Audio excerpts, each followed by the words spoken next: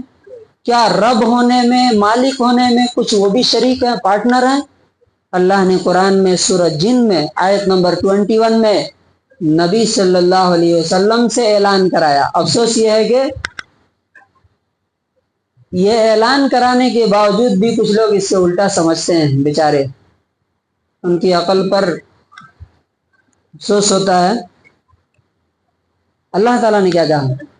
قُل لَا أَمْلِكُ لَكُمْ ضَرًّا وَلَا رَشَدًا، اے نبی آپ اعلان کیجئے، آپ بتائیے کیا؟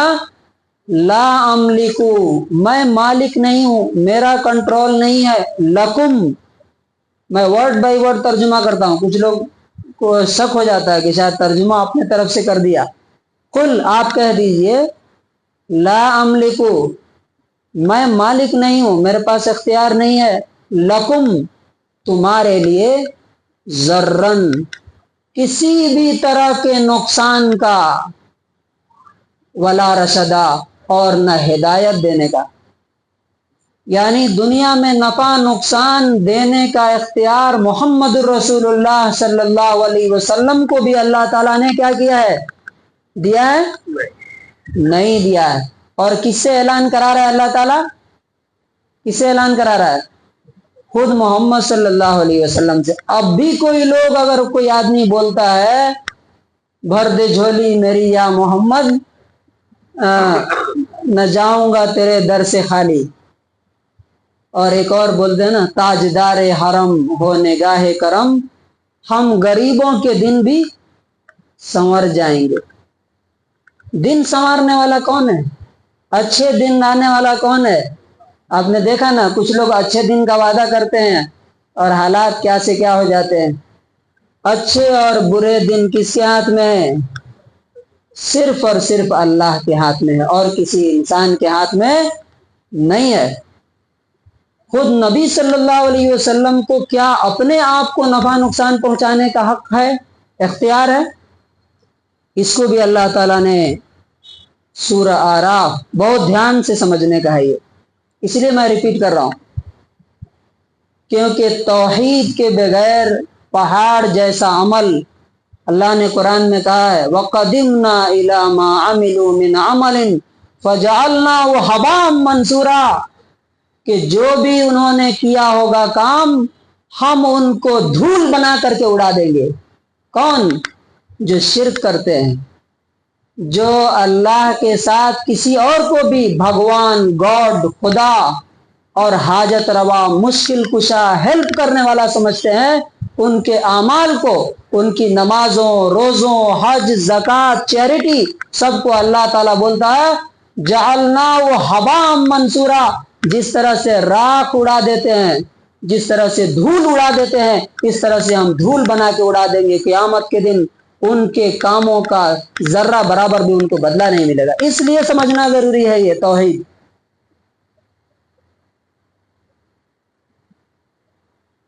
اللہ تعالیٰ نے خود نبی صلی اللہ علیہ وسلم کو کہا، سورہ اعراف آیت 188، قل، آپ کہہ دیجئے، لا املکو، میرے پاس اختیار نہیں ہے، کنٹرول نہیں ہے، لنفسی، لنفسی، میرے اپنے لیے، نفعن، نفع تو آپ سمجھتے ہیں نا، یہ تو اردو میں بھی بولتے ہیں، نفعن، کسی بھی قسم کا نفع، جو لوگ عربی لینگویج جانتے ہیں، یہ نکرہ، نکرہ کا مطلب ہوتا ہے any type of profit, benefit, کسی بھی طرح کے نفع کا، ولا ذرہ، اور نہ کسی طرح کے نقصان کا، اپنے لیے بھی مجھے اختیار نہیں ہے، تم کو پہنچانا تو دور کی بات ہے۔